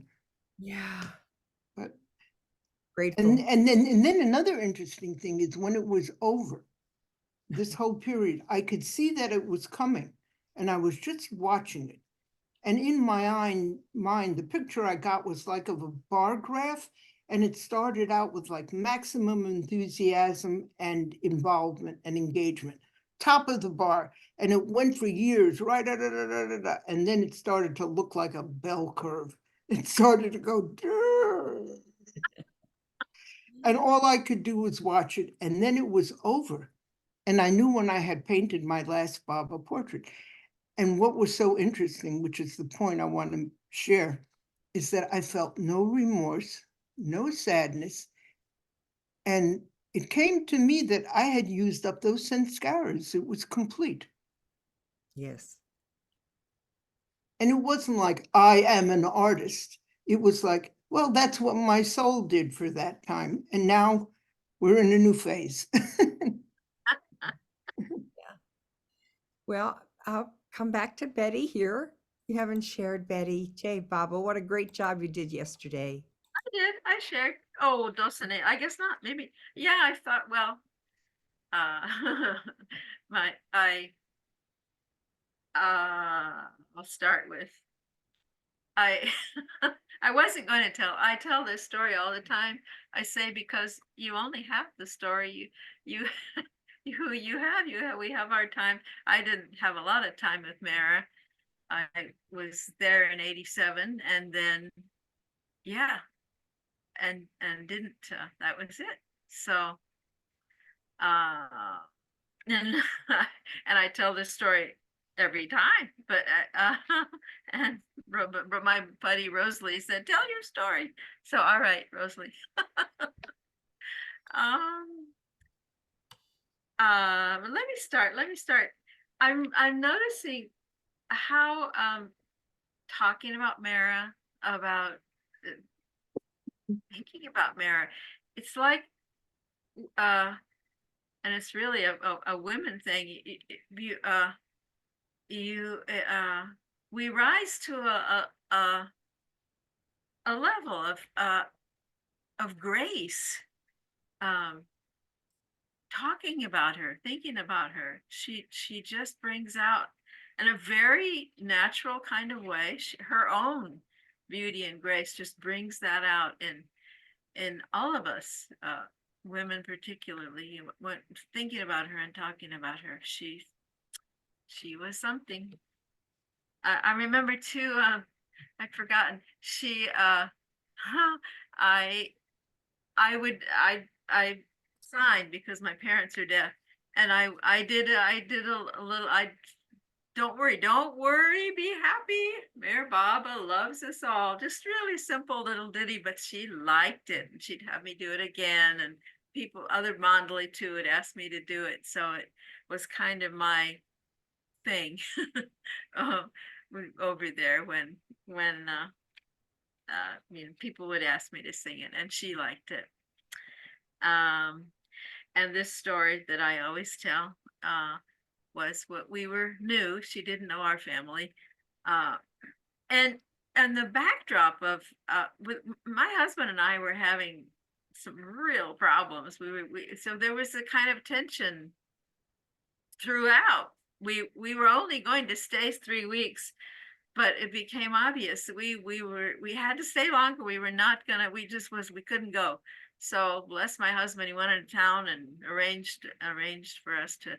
We stayed another 3 weeks, so 6 weeks in all. But which we really sorely needed, and yeah, at one point. Dave and I, we put our rings on Baba's tomb and re-upped. And so but I straying from the point. I was sitting on the porch with Mehera. Dave must have been somewhere close by, and our kids were sitting there, and Mehera was sorting out who we were, and so I introduced our youngest daughter Shireen, and then I turned to our son Gary, who was 10, but he was actually a foster son. Technically, neither David nor I were parents. We had to become foster parents to have him with us, and he had been taken away from a difficult situation. So Gary was kind of one of those kids that's always trouble. Oh, but he wins your heart. So she said, I said, I introduced him as my stepson, because I just figured foster was too much to explain. And she made a point. She said, you shouldn't say it that way, she said. And she said, he's your son. And then she turned to Gary, who was farther away and kind of spacing out on the porch, and she said, so Gary, who is this? She was pointing to me, and he said, oh, that's my mom. And he was not paying attention to this conversation going. I said, that's my mom. So she looked at me and said, well, that, so she really made that point. And he was trouble. He wound up in juvenile hall. He gave us a run for our money, and it was so worth it.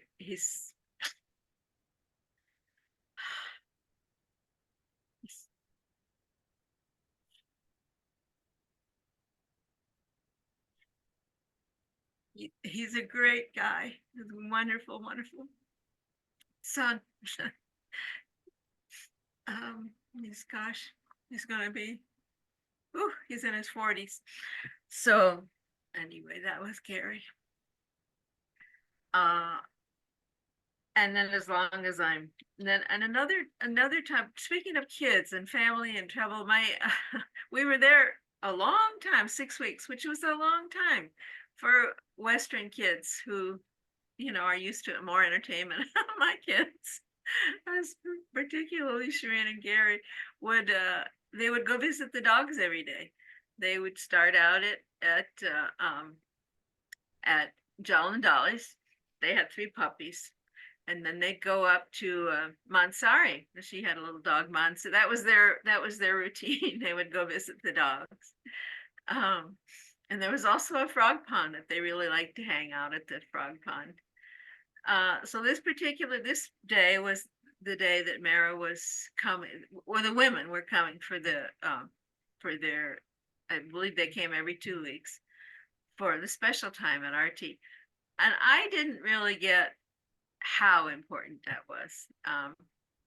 And the kids were grousing and grumbling and not wanting to go to RT and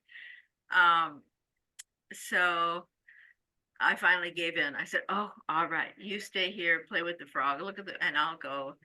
But it turned out that Shireen had this other little friend, Margaret Dowling, Goosey's daughter.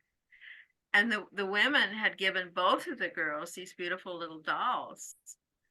And when I got up to where the RT was, I saw that they had intended that both of the girls would stand on either side of the doorway to the samadhi, and Margaret had her doll, and Shireen wasn't there. So later, when I went back on the porch, I think I probably didn't really even get it then that was unfortunate that it didn't go as the way Mehera had thought it should go, that Shireen wasn't there. But she asked me when I went there to the porch again, and Mehera asked me, so, you know, where was Shireen? What happened that she wasn't there? And I really didn't have an answer. And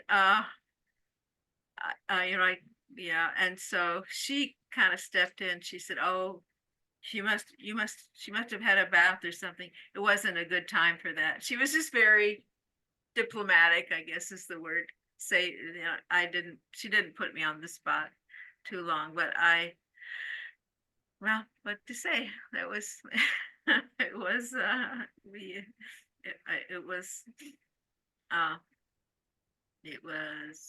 couldn't get that other sausage. It wasn't from here, it was from so it wasn't, it was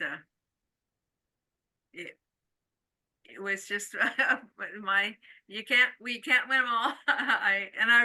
Really, but for me was with children and with kids, and I was realizing with the other Indian mothers were very their kids listen, they were much stronger with their kids than I was, kind of this loosey-goosey Western mom who it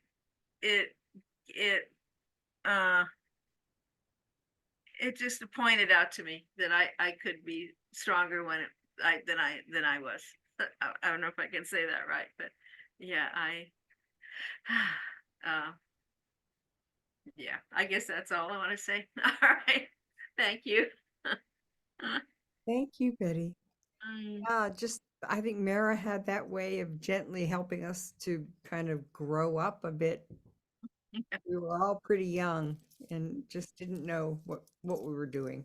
So I hear that story just brings that sense of how she dealt with things in such a wonderful and loving way, but still, I mean, she was I don't know, she just had this wisdom, this street smarts as well. She'd keep us in line, help us.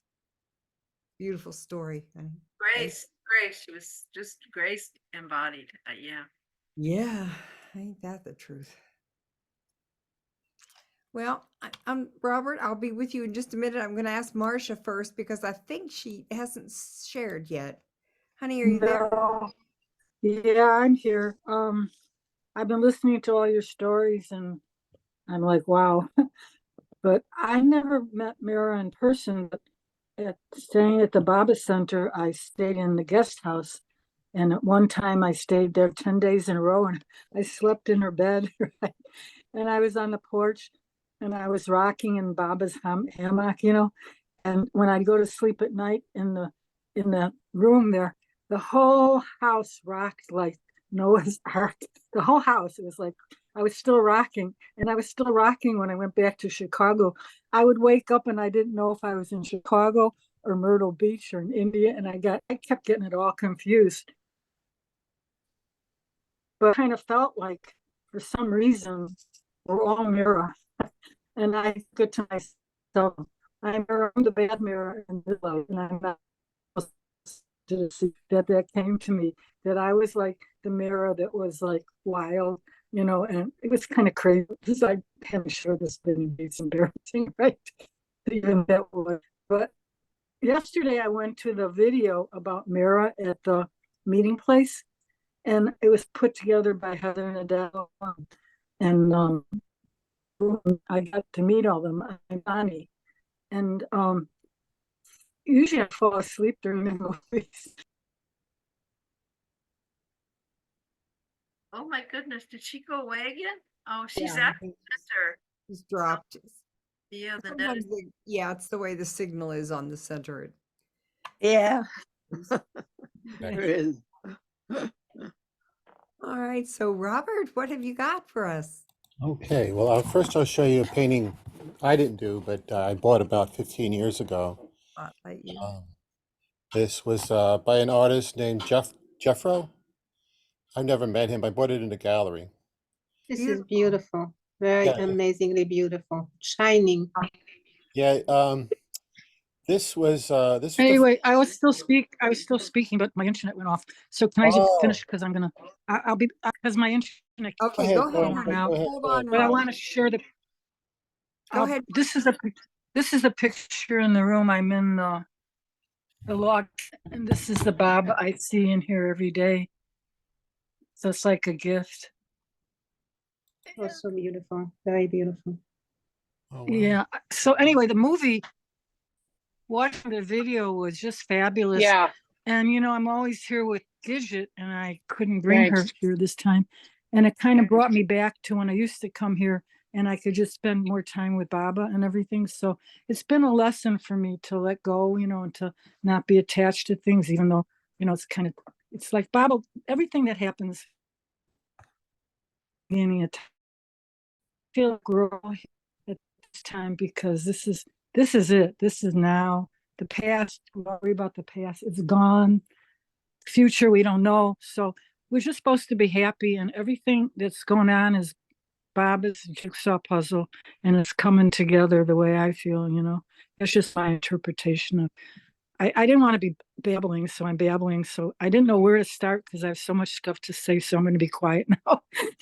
Okay, thanks. J Bob, everybody, have a good day or night wherever you are, and just remember that your first cause, the first person, the first everything is Baba. Everything else is just for us to learn from each other. And Baba is everything. He's got it all under control. But when we obey him and we serve him and we love him, it takes the burden off because he's carrying a big plate right now. Yeah. Jai Baba. Hey, Baba, sweetheart. Thank you. That was beautiful. And Robert, I'm so sorry. Go ahead, dear. It's okay. It's okay. I know that it's okay. Yeah, So thanks. anyway, this is the painting I bought about 15 years ago. It was the very first image. This is the image I believe I saw of Baba on Hugh's desk. The famous "Don't worry, be happy" smile that Baba had. And a bigger painting I did included Baba. Is this painting here? wow. And you can see Baba. You can see Baba right right over there. And yeah, I mean, I always was fascinated with his huge schnoz. he had the biggest schnoz I've ever. And he outbeat Jimmy Durante. He was just amazing schnoz. But I always found that beautiful. So anyway, that's what I got. Very beautiful. Yeah, these are other paintings I have on my ceiling. Wow. Wow. Madonna. Fun. What fun it looks like you have a great time. Baby. Yeah, Ah, beautiful, Robert. thank you. Thank you for letting me share that. Yeah, thank you. Rosalie, J Baba. J Baba, it's funny that Robert, that you say the huge schnoz. He had an exquisite nose, and America broke it. Yeah. He broke his nose, and yeah, and I thought in the car accident. like that. Yeah, we broke his nose in Oklahoma. Yeah, and he had that humor too, because my first calling card for Baba was "Don't worry, be happy." My roommate brought it from San Francisco, and I was like a dog after a bone. I thought you had to worry or things will be worse. And I wanted to talk about one incident I had about keeping Mehera happy, because she was 20 years here missing Baba physically. She loved everything about him. His aging, she loved. She was still her precious Baba. And so my first time in India, I was totally like a child.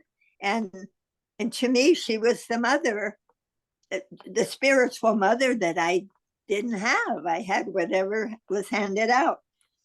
And, I used to say my mother, it was her first time being mother. She didn't know how. That's how but so Mehera had taken Baba's young hair that she had. Young means still that light brown copper tone, beautiful hair.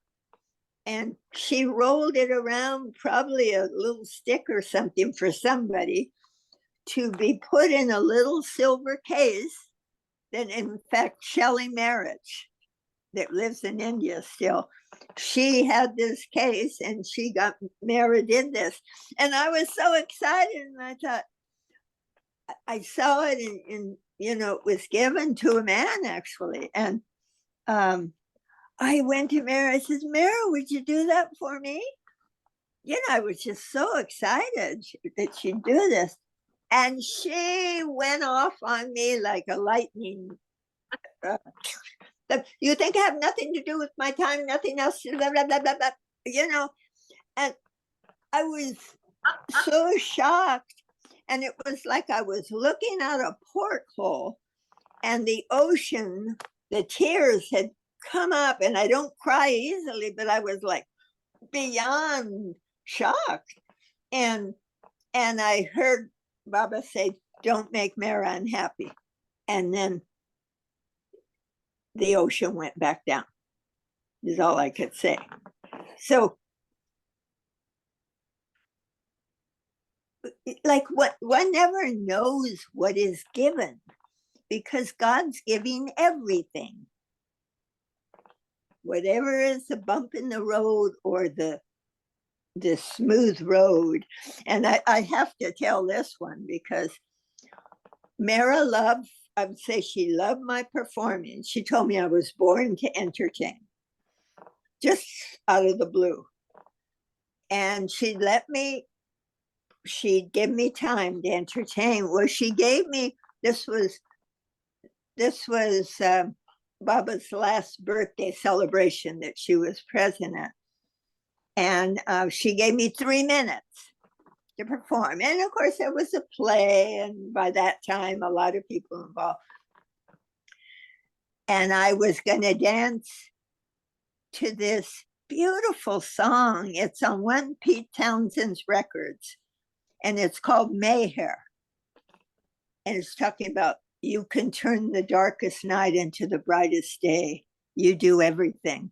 It's so exquisite. It's 3 minutes and 40 seconds. So I took a little liberty. I get the 40 seconds. Anyway, it's Baba's birthday, and it's Meherazad, and they've spread a canvas over this uneven ground to start with. And everyone, of course, Mehera's there, so everyone was there. And the music came on, and I could hardly move. And I'm quite agile, and I certainly was overly agile, you know. And I would call it my mind attacking me, you know, like, why did you ask to do this? This is horrible. It's painful. Why did you ask? Why? What? You know, it was like, but I had asked for the time, and so I kept going, and I got through it somehow. I was like stunned by my criticism of myself, and no one ever said anything about the dance. But I was maybe years later back in Los Angeles, and I was talking about the pain, and I could hardly move. It was like I was on the wrong planet, because if I was on Jupiter, I would weigh a different amount, just physically. And so this person said, that was the most beautiful dance you ever did. That was so light. How could that be that you felt heavy? I knew I had been given a prayer dance, because our lives are our prayer. That's all we can give, is our life. And that's the prayer dance, you know. And I was doing it in front of Mehera, the female side of God. And you think, I was feeling so much pain at that time. I couldn't believe that I'd asked for it. And I think we come into physical body. I think we're maybe brave on the other side. You know, we've had a good time, and boom. And, you know, this is the manifestation. And I could say Baba never said it was going to be easy.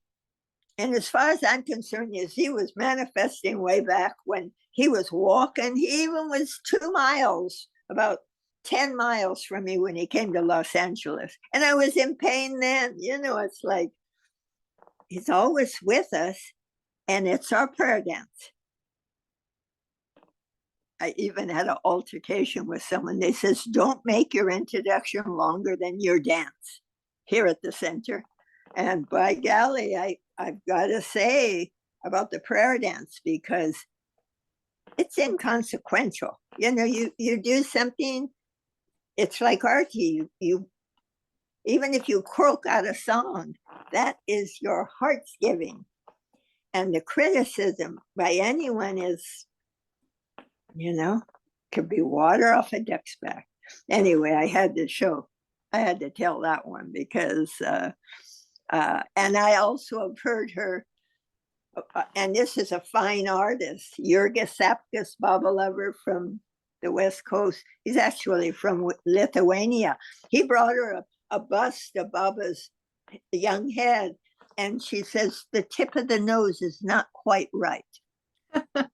The tip of the nose. That was her fine loving. I mean, really, really.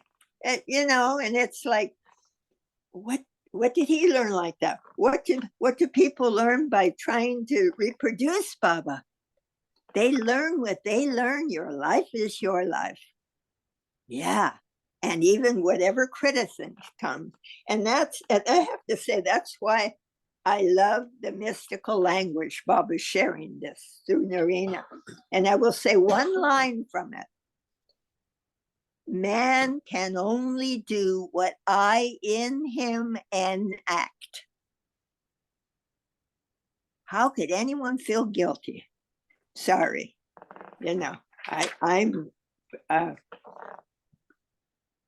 anyway, this has been wonderful. And Betty, I'm glad you shared that, because I tell you, mothering is loving. Yeah. I mean, however it hits somebody, that is precious. Anyway, and all the sharing's precious. And now Gail's here. The Worcester. Jai Baba. Beautiful. Well, I know Gail's here, but we've been here for about over 2 hours. So I think it's time to take a moment of silence with Baba. And hi, Gail. I'm going to put up that painting that I was looking at that I said was an icon. Ruthie, and then after you do that, I have to put a painting that Phyllis Ott did of Mehera. Oh, cool. This one, I have one too. I have two of Phyllis. Yeah, go ahead. But Gail, did you want to say something, honey? It looked like you were talking, but you were muted. Oh, now you're muted. I muted you. Unmute. I was here for the first 2 hours, so I heard a lot of it, and then I had to go, and now I didn't know if it was still going on. Jai Baba, all. Bye-bye. Jai Baba. All right, let's have a moment of silence, and I'll put this painting up for us to kind of look at Mehera.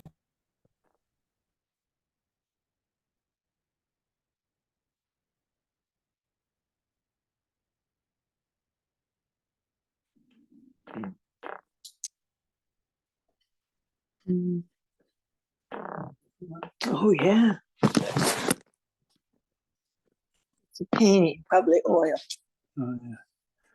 I think I'm gonna get it. Yeah, no, it's fine if it.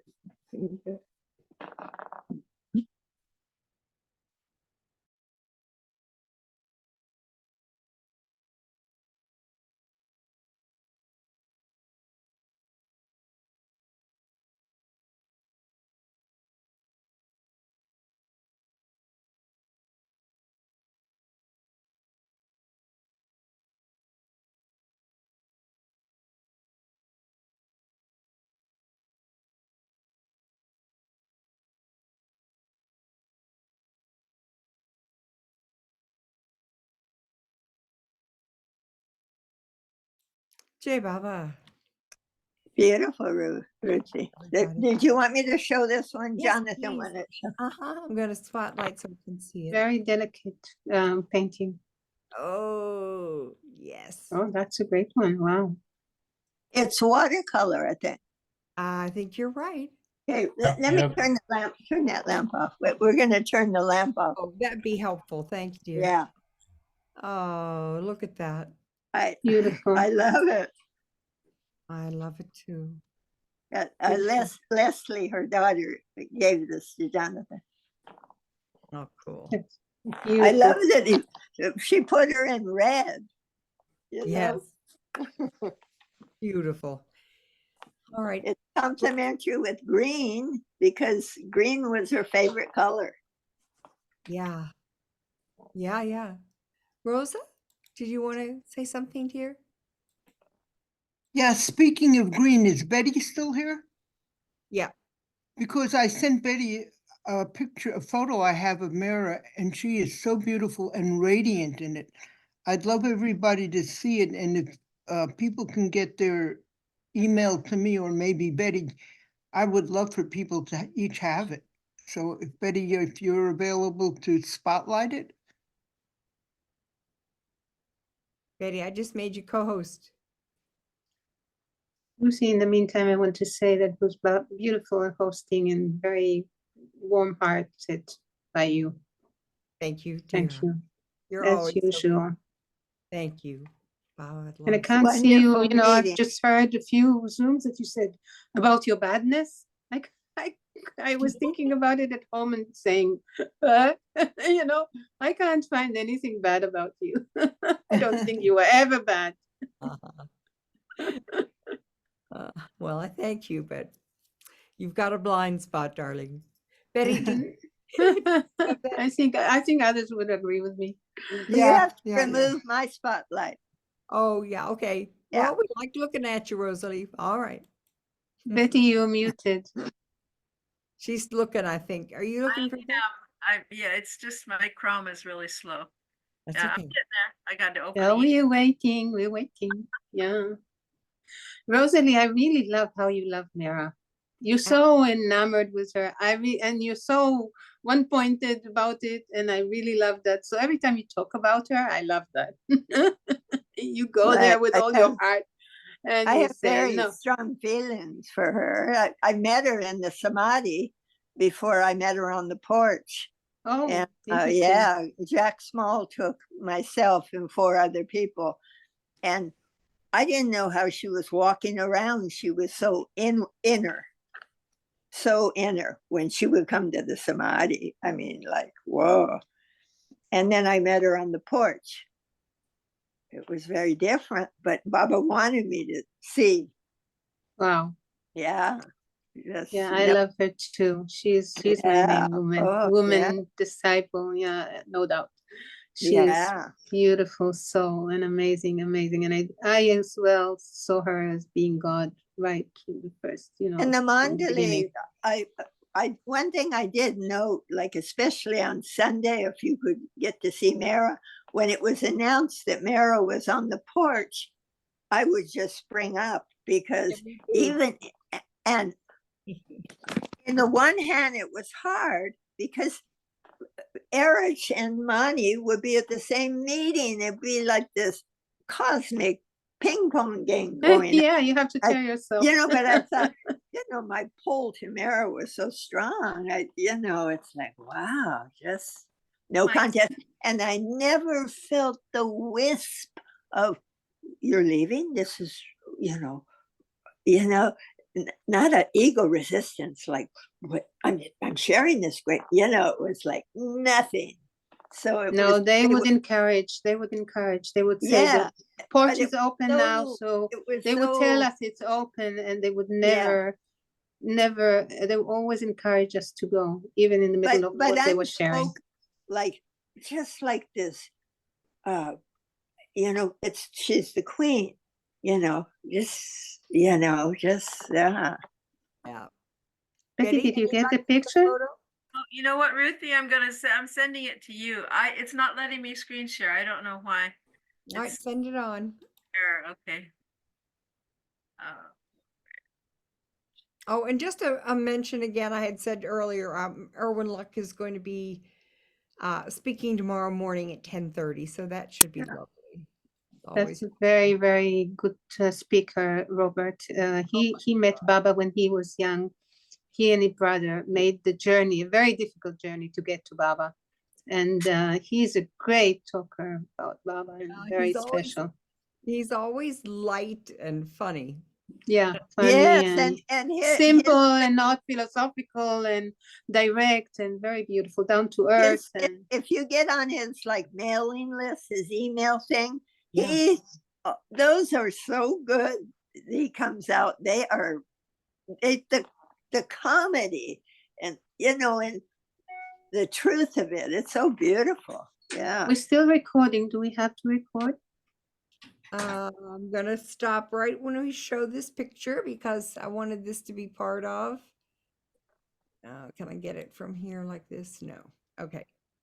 So, Mayor Papa, you're just having a time. Huh. Add to photos. Here we go. I think I got it. Yeah. All right. Add to photos. Stop this one. And Papa. By the way, I love the photo that Diane and Terry presented when they first started sharing. Yeah, that's one of my favorites. So while we're at it, I want to show you also a picture of Baba and Mehera that I made. There we go. Is that okay? But first, Rosalie. I'm gonna bring this Not one up. Rosalie. Rosa, gotta come back to share. 2 seconds more. There it is. Share. There, Baba. There it is. Yeah, open now. Yeah, I saw that on Facebook today. That's glowing. She is radiant. I know that's Yeah. She's beautiful and radiant. That is near the Gadi, no? Because it has the wall in back. That's near the Gadi, I think. Yeah, I think so. Were you there? Did you take the photo? Yeah, I think I did, but it's either me or the woman I traveled with. And Baba won't tell me who did it. He said, what do you care? That's not the point. And look at her rings. Look, there's the heart there. You can see the heart. Right. And she's wearing her favorite color is green. Yeah, it's a beautiful shade of she green. told Rainey that a green creates longing. Oh, And you certainly have a longing for God. Yeah. Thank you, Rosa, for sharing. That's so beautiful that you took the picture. So if somehow you can get your emails to me I or was Betty there. or Ruthie or somebody, I'd love for everyone to have one who wants it. maybe you can see See, Baba, thank you. Mikhail, So I want to share